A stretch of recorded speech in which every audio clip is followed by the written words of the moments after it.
welcome to Season 2. In this episode, we expand our power and set up trading. But first, a quick recap of Season 1, where I learned how airlocks work every single time. This is going to fence a bit out, isn't it? Had equipment malfunctions. I put my fucking mining tool in there, no! Properly set up power. Automated solar panels. I'll be honest, I don't make much sense of some of this stuff. So I'll just tell you what other people tell me, essentially. Face the heat.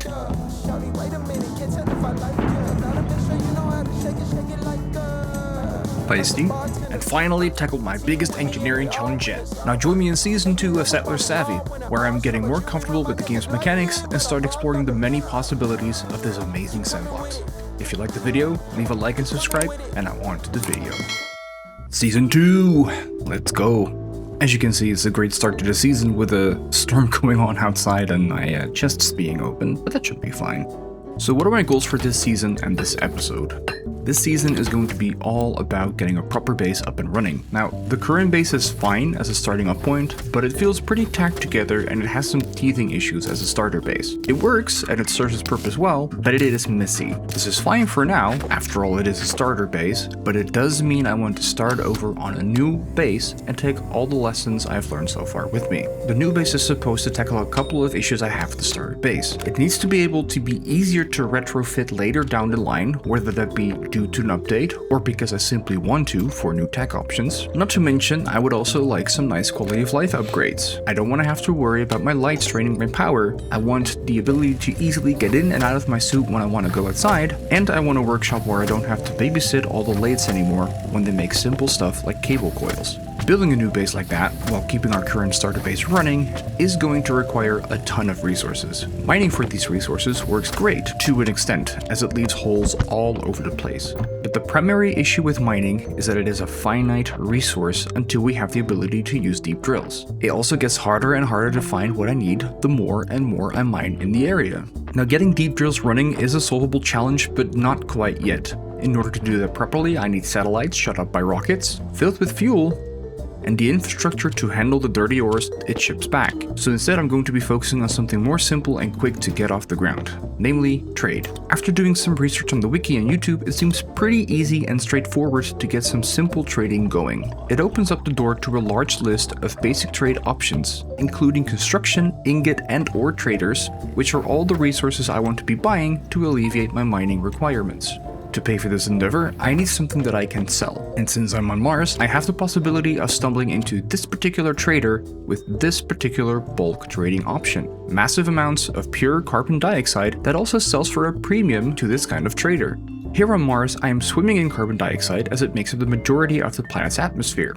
So, all I have to do is simply grab it from the air, filter out the undesirables, and put it into storage for selling later. So after the setup is going, I more or less am able to passively generate some income and trade that income for the resources I'm going to need to build the new base. I didn't troubleshoot this yet. I didn't fully automate it yet. I might do that somewhere in between episodes. The big build was important, but right now just the fine finagly tuning stuff, it's not as interesting. The carbon dioxide pump turned off, by the way. As you can see, it is still being controlled by the script, so that must be something with the set point maybe. It's hard to tell. So what we're going to need, I want at least 2 landing pad atmospheric skids. I want a small tank to store the gas in, and I also want to have the landing pad gas input because, of course, I need to be able to give the gas to the trader. Then I need a landing pad data and power, which is an extra basic landing kit. And in addition to that, I will need 9 more to make a 3x3 landing area for the first trader, with the landing pad center in, well, the center, and any of these in the surrounding area. Furthermore, I'm going to be in need of plenty of steel frames and therefore also steel sheets to put everything on to have, an actual landing area for the trader to land on. And last but not least, I'll also need a satellite dish. I'm gonna go for a small one to start off with because honestly, I think a small one is gonna be fine. While we're waiting for the steel frames to be made, let's just pick them up every so often. I swear I'll figure out how a stacker works eventually. It's gonna be for the new base, these boys. I'm not gonna lie, coming back now after a couple weeks, I feel a bit discombobulated. I know it's gonna be fine, but I do need to, get my bearing again on this entire thing. And in the meantime, let's go outside to figure out where we want to place this first small landing pad. This is also slightly worrying. Don't know exactly why this is so low. Like, it's almost at the end of the day. We didn't use that much power. We're not gonna have enough battery, so... Okay, when we go back inside, we'll have to just shut down our lights. I'm gonna have to make more power. Again, it's the never-ending issue. So what I'm gonna do for this first little landing pad is extremely simple, like almost insultingly simple maybe. I'm gonna get a little bit of space to build on. Okay, I'm missing one frame. I'm very sorry, but you have to be turned off. I just do not have the power to keep you all on for the time being. Oh, that is quite a bit of sheets. Well, we have been printing the entire time. Even so, that is draining at an alarming rate.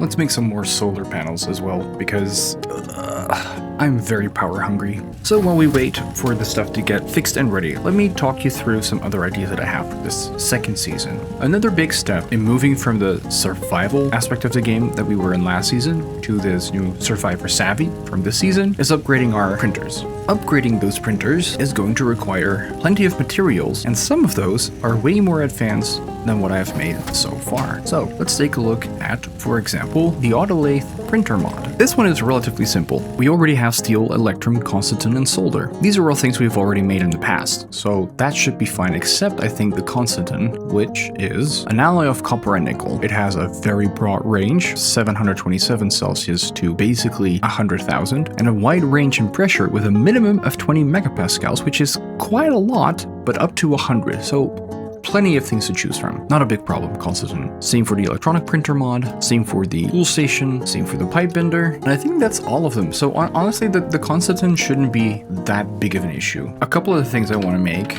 with a tool manufacturer at level 2, a heavy mining drill, which is going to take Invar, which we haven't made before, and I think this is going to be the most difficult one that we have made so far. Because when we look at Invar, it has a pretty narrow temperature band of only 300 degrees Celsius and also a very narrow pressure band from 18 to 20 megapascals only, which means it needs to be pretty precise to make the Invar, but we'll get there when we get there. Next, I want to have the mining belt Mark II, just to have more capacity when I'm out drilling. I want to get a Mark II arc welder, just so I can use electricity for my welding instead of a fuel mix. And I also want to work on sensor glasses, which only requires the Inconel, and looking at Inconel, it is not that difficult.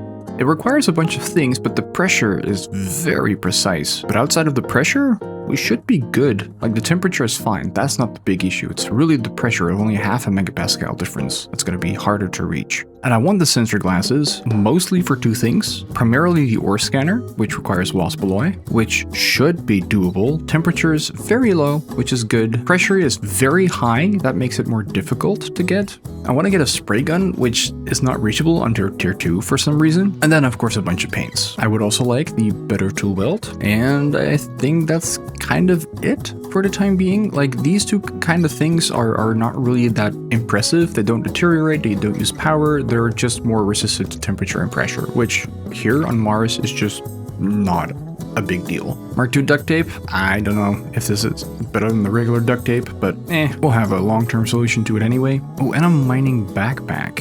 I think a mining backpack is something we might want to use as well when we go out mining, instead of the belts. Oh, there we go, finally. So let's just start printing more solar panels. It's gonna be fine. If we end up with a couple more, not a problem. We're gonna need more power anyway. There we go. And just for aesthetics essentially, get a supporting pillar in here. Now let's start welding up.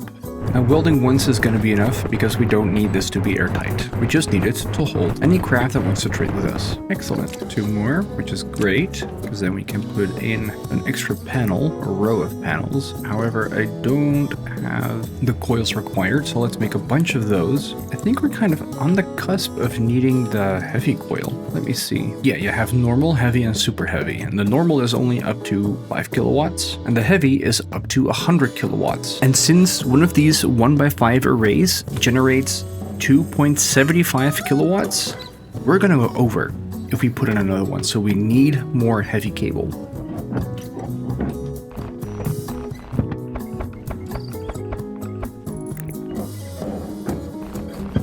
want to do it on this side, but that means I'll have to move the lights. But you know what? It's gonna be fine. It's not like we use the lights right away this second anyway. Let's quickly go inside to check that our cables aren't overflowing. It's not bad. It's not as bad as I thought. Probably because it got interrupted somehow. And now let's see. I think this is as good a time as any to redo most of this. They're not going to be producing power now, so now is as good a time as any. Alright, both of them are constructed. Now there is 2 spaces, which is not ideal. There's probably going to be a bit of shadow, but it's going to be worth it to me. So let's quickly grab you, pop inside, and see again what the big deal is about your code. Now this should be more or less good, I think. I didn't change anything of that. I just need the sensor on D0, and other than that, I don't have anything on this thing. The sun is coming up, so hopefully just this once, I'm gonna be right on time. Turn it on. Okay, let's have a quick look where it settles. We have time, no need to rush. So I'm gonna be slightly scummy and use the background of this, where I can pause it to see. The sun is coming up around here, over this mountain, which means they all need to turn 180 and then 25 degrees, more or less. So this is minus 180 plus 25. This is gonna be 70 degrees. Confirm, export at line 10. Oh, right. I do need to get that gone. There we go. And now let's see if we have a ton more of power. Perfect. As you can see, they're at 82%, 81%. Why is it dropping though? Hello? Why are you dropping efficiency? Because there's something wrong with your vertical offset. That is why. I will never, for the life of me, understand this. What if we do it like this? At least this time it's generating a tiny bit of power. Let's see where you go now. Nope, that is completely fucking wrong. Okay, so this is 90. So we're back at the OG of 1990. Yeah, and this time it works. Though I do not know why. I have absolutely no clue. None. Zero. Nada. Okay, so while we're at it, we can place the lights back, because this should essentially solve our power issue for the time being and for the 5th time. I know, power is pain. And let's start with the landing pad. I want them to come flying in over the canyon for the time being. I mean, that's just cool. It's cool. A canyon is cool. That's why we're here. That's why we started here of all places. Do make sure that it is actually in the center though, and not, you know, not in the center. And the data and power connection. Good. Now what we're going to do is get a gas input.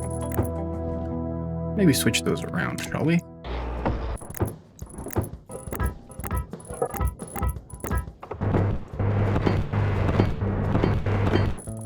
And grab our satellite dish. There we go. Also, thanks, by the way, for letting me know how to combine those different stacks of silicon. That was quite annoying, and I'm really happy that's been dealt with.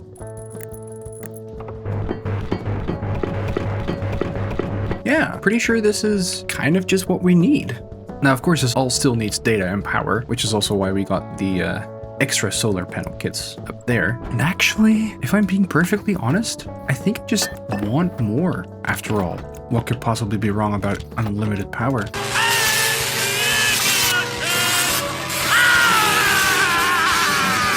However, that does mean a quick mining trip again is in order, because I just need more.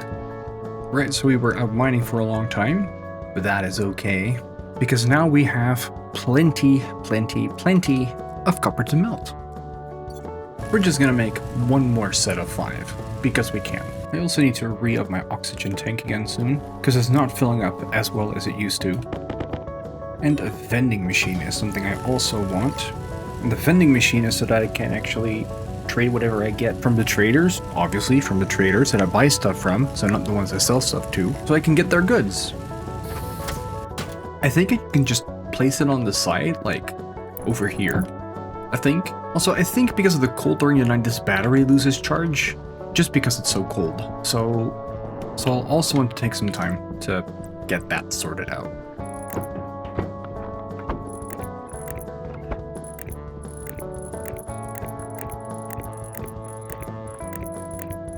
Now I know I technically don't need to do this, you know, this putting it back on the floor. I just like it better aesthetically. It's important to me, and therefore important to you.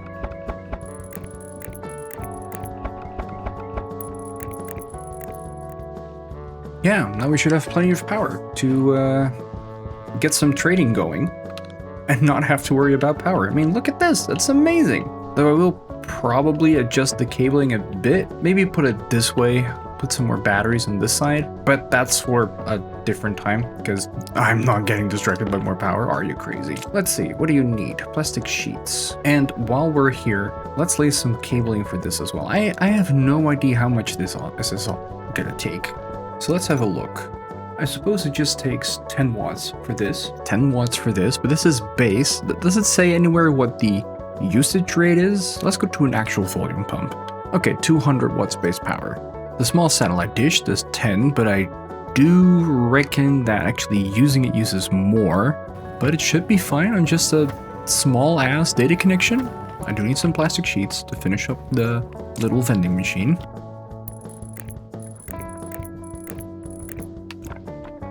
Vending machine. It's a weird place for a power button, I suppose, but oh well. So let's see how much power.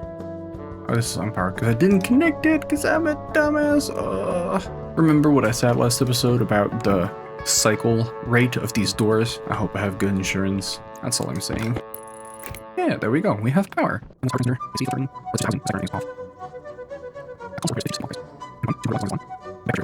Okay, but this is all fine. Yeah, that was just a teeny tiny little bit extra. I'm gonna add some frames over here.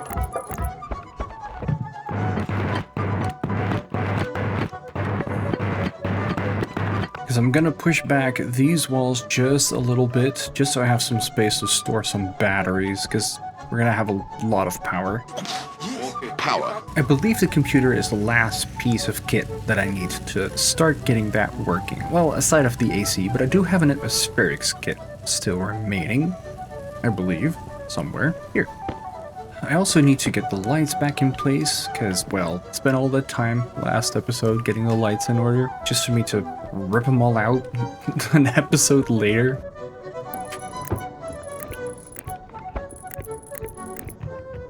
Got the communications motherboard. Another question. Oh, here it is. Yay! And there we go. Which means these two should be able to go in there. Those can go there.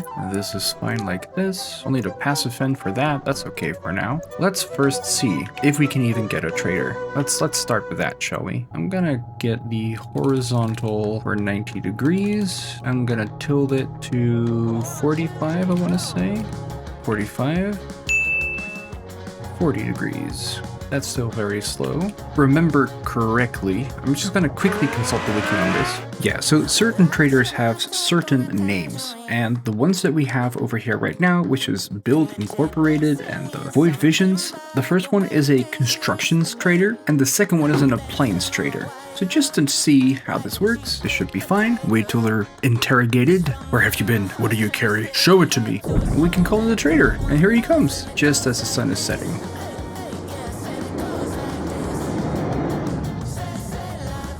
Here he is. It is indeed a trader. Ooh, and he wants the Autolate printer mod, which I believe, I don't know what I believe, actually. I don't have a fucking clue. And if we want, we can buy some stuff of him. So let's see. There we go. We just had our first sale, actually our first purchase. And now if I think, yeah, it is over here in the vending machine. And there we go. We have our frames. That's great. Now, of course, we used up most of our money with just that single trade, but we have to get lucky to find one of the proper gas traders. But then we're in business. We can start trading. If you've liked the episode, don't forget to subscribe for the next video. Today, I expanded the power setup significantly, and we got our first trade done. We're all set up for next episode where we're going to tackle the goods. Thank you for watching, and see you all next time.